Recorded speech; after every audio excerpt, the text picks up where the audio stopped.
여러분 안녕하세요. 이번 영상은 특집인데요. 월 운세와 함께 여러분이 가장 궁금해하시는 금전운과 귀인의 운을 함께 묶어서 올려드립니다. 들으시고 많은 도움이 되셨으면 참 좋겠습니다. 한 해가 12달이지만 한 해의 성패는 바로 한두 달 바짝 긴장하고 승부를 봐야 하는데요. 실제로도 그렇게 노력하는 한두어 달이 한 해 운세의 성패의 8할 이상을 차지한다고 하죠. 그런 의미에서 연초에 여러분들이 세우신 계획들이 차질 없이 순리대로 잘 되고 있는지 이런 달에 다시 한번 다잡아보는 그런 계기가 될 수 있다면 더 좋을 텐데요. 모쪼록 오늘 영상에서 여러분들이 작은 도움이라도 얻으신다면 참 좋겠습니다. 여러분들이 이 영상을 들으시는 시점이 양력 3월, 음력 2월부터니까요. 정월은 건너뛰고 바로 음력 2월 운부터 설명을 드리고 중간중간에 금전운과 귀인운을 함께 설명해 드리겠습니다. 신축년 유용띠들 올해 2월 운세의 시작은 상간유수로 시작을 합니다.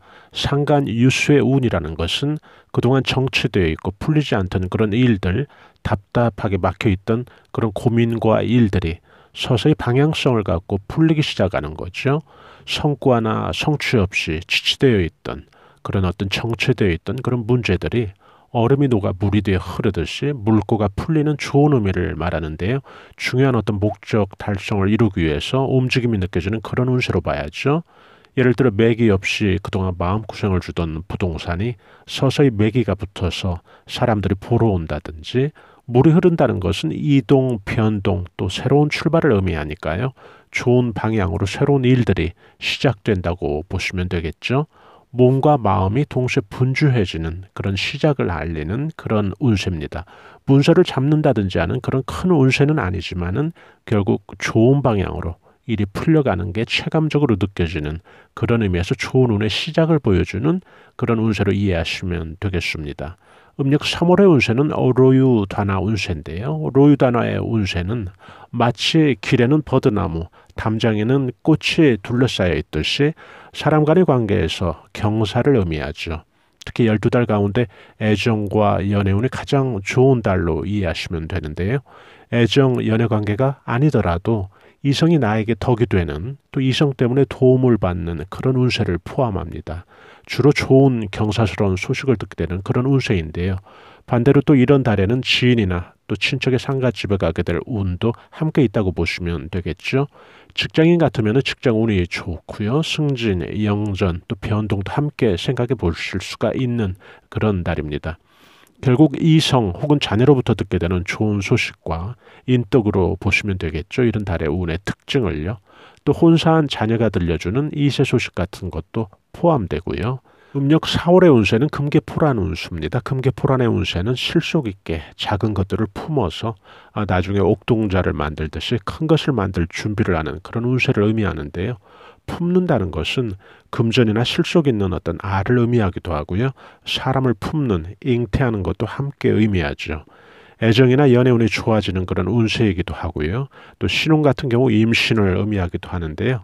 또 나이 드신 분들 같은 경우는 자녀들로 인해서 기쁜 소식을 듣게 되는 그런 운세이기도 합니다. 금전운도 제가 앞서 말씀드린 대로 작은 것을 품는다고 했듯이 아주 실속 있게 쌓여가는 것을 의미하는데요.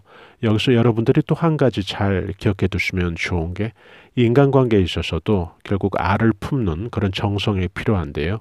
누군가 감싸고 품듯이 좋은 어떤 인간관계를 유지했다면 결국 그런 인간관계가 나중에 나에게 큰 덕이 되어 있는 그런 어떤 실속 있는 귀인의 역할이 되어 있다는 거죠.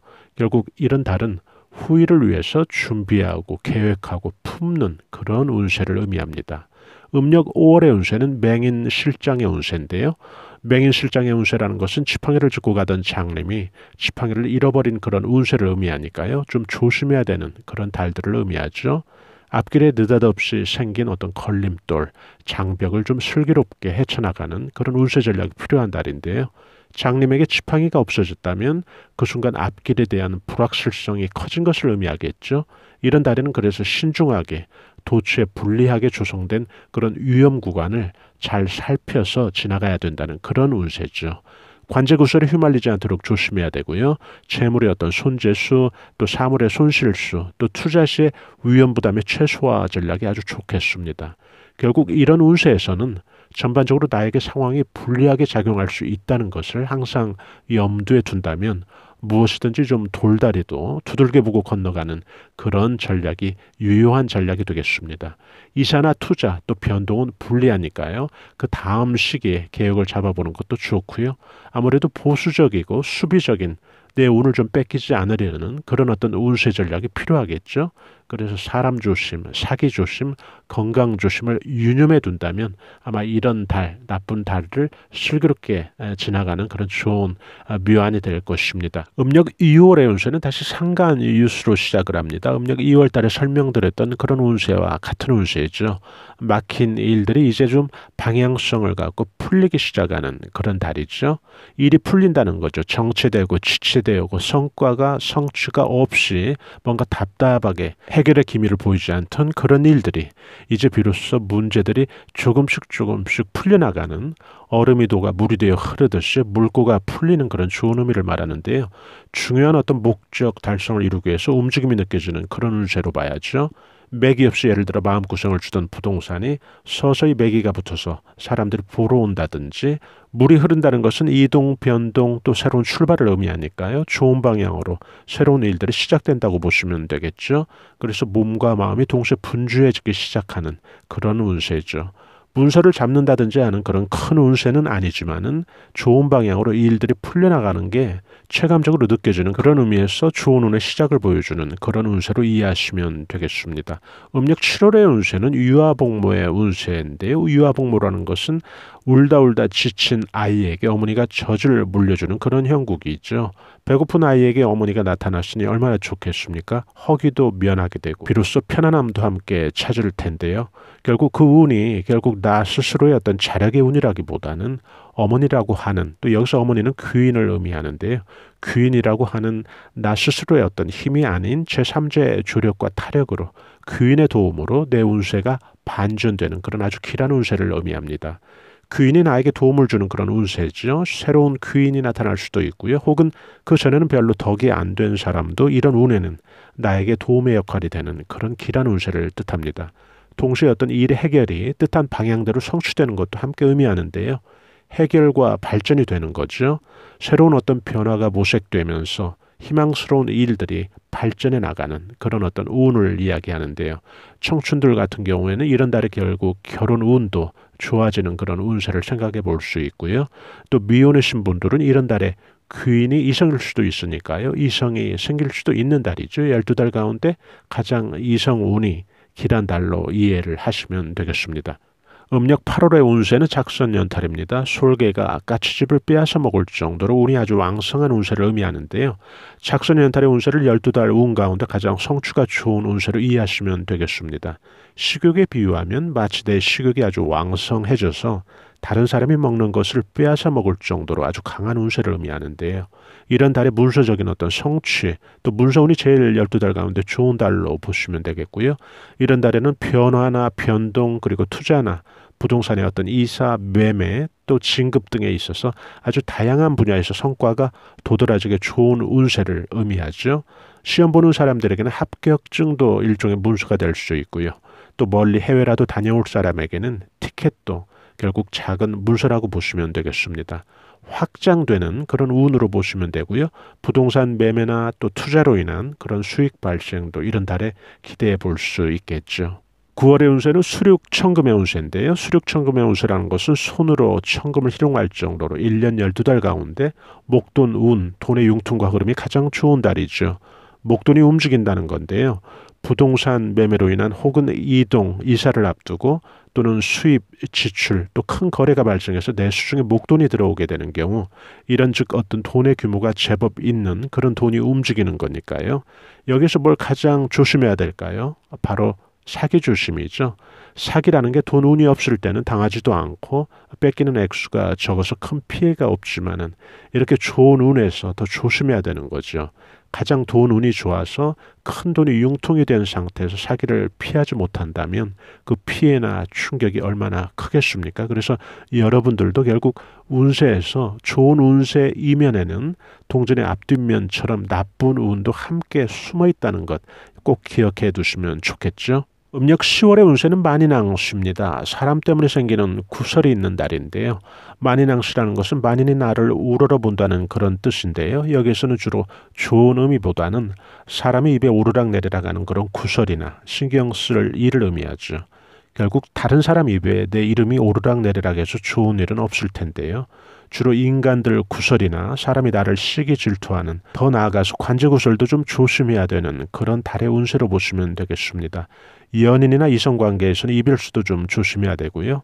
가끔 좋은 의미로 또 여러 사람의 입에 오르락 내리락 할 수는 있겠죠. 예를 들어 결혼이나 혼인을 앞두고 있다든지, 혹은 직장인의 경우 승진이나 또 영전운이 있을 때 다른 사람 입에 내 이름이 오르락 내리락 할 수는 있는데요.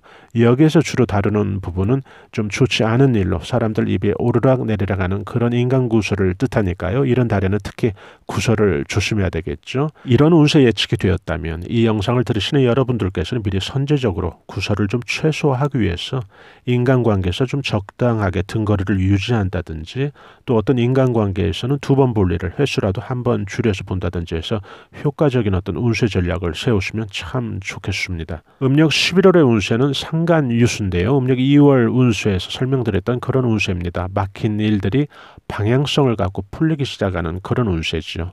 그동안 정체되어 있고 풀리지 않던 일들, 답답하게 성과 없이 막혀있던 그런 일들과 고민이 서서히 어떤 방향성을 갖고 풀리기 시작하는 그런 달인데요. 성과나 성취가 없어서 그동안 지치되어 있던 그런 문제점들이 얼음이 녹아 물이 되어 흐르듯이 조금씩 물고가 좋은 방향을 찾아서 풀려지는 그런 어떤 운세를 뜻합니다. 중요한 목적 달성을 이루기 위해서 움직임이 느껴지는 그런 운세로 봐야죠. 예를 들어 매기 없이 그동안 마음고생을 주던 부동산이 서서히 매기가 붙어서 사람들이 보러 온다든지, 물이 흐른다는 것은 이동, 변동, 새로운 출발을 의미하죠. 좋은 방향으로 어떤 새로운 일들이 시작된다고 보시면 되겠습니다. 몸과 마음이 이런 달에는 굉장히 분주해지기 시작하는 그런 달이죠. 문서를 잡는다든지 하는 그런 큰 운세는 아니지만은 좋은 방향으로 전반적으로 일이 풀려나가는 게 체감적으로 느껴지는 그런 의미에서 좋은 운의 시작을 보여준다고 말씀드릴 수 있겠습니다. 음력 12월 달의 운세는 금계포란으로 마감을 합니다. 금계포란이라는 운세는 작은 것을 품어서 후일에 큰 것을 만들어가는 그런 운세인데요. 금계포란의 운세가 형성이 되면은 실속 있게 작게 모아서 후일에 나중에 보았더니 그것이 제법 큰 목돈이 되어 있는, 뭔가 나중에 보았더니 큰 옥동자가 만들어져 있는, 결국 미래를 보고 후일을 보고 지금은 조금씩 준비를 하는 그런 운세라는 뜻이겠죠. 품는다는 것은 금전이나 실속 있는 어떤 알을 의미하기도 하고, 사람을 품는, 또 사람을 잉태하는, 사람을 보듬는 그런 의미도 함께 들어 있습니다. 애정이나 연애운이 좋아지는 그런 운세이기도 하고요. 또 신혼 같은 경우는 이런 달에 임신을 의미하기도 하고요. 또 나이 드신 분들 같은 경우는 이런 달에 자녀들로 인해서 기쁜 소식을 듣게 되는 그런 운세이기도 합니다. 금전운도 제가 앞서 말씀드린 대로 작은 것을 품는다고 했듯이 굉장히 실속 있게 쌓여가는 것을 의미하는데요. 여기서 여러분들이 또 한 가지 잘 기억해 두시면 좋을 게, 인간관계에 있어서도 알을 품는 그런 정성이 필요한데요. 누군가 좀 감싸고 품듯이 좋은 인간관계를 유지했다면 결국 그런 인간관계가 나중에 나에게 큰 덕이 되어 있는 그런 실속 있는 귀인의 역할이 되어 있다는 거죠. 결국 이런 달은 후일을 위해서 준비하고 계획하고 또 사람을 품는 그런 운세를 의미합니다. 금전운과 귀인의 운은 운세 예측의 정확도를 좀 높이고 여러분들이 사시면서 기억하기 좋게 또 큰 줄기로 여러분들에게 말씀드리는 게 더 좋을 것 같은데요. 예를 들어 12달을 음력으로 상반기, 중반기, 하반기로 3등분해서 제가 알려드릴 테니 들으시고 도움이 되게 잘 참고하시면 좋겠습니다. 12달을 3등분했다는 얘기는 1월에서 4월을 상반기, 5월에서 8월을 중반기, 9월에서 12월을 하반기로 생각하고 들으시면 되겠죠. 금전운이 용띠들에게 가장 좋은 시기는 음력으로 하반기에 몰려 있습니다. 하반기가 금전운이 가장 좋은 시기이고요. 용띠들에게 귀인의 운이 가장 좋은 시기는 중반기입니다. 음력 5월, 6월, 7월, 8월이죠.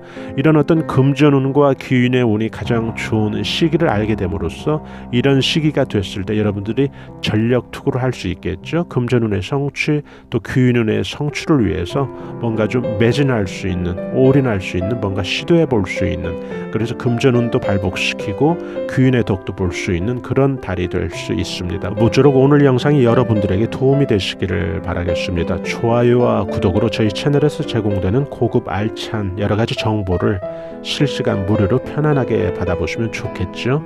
저희는 더 나은 영상으로 다음에 다시 찾아뵙겠습니다. 대단히 감사합니다. 여러분 안녕히 계세요.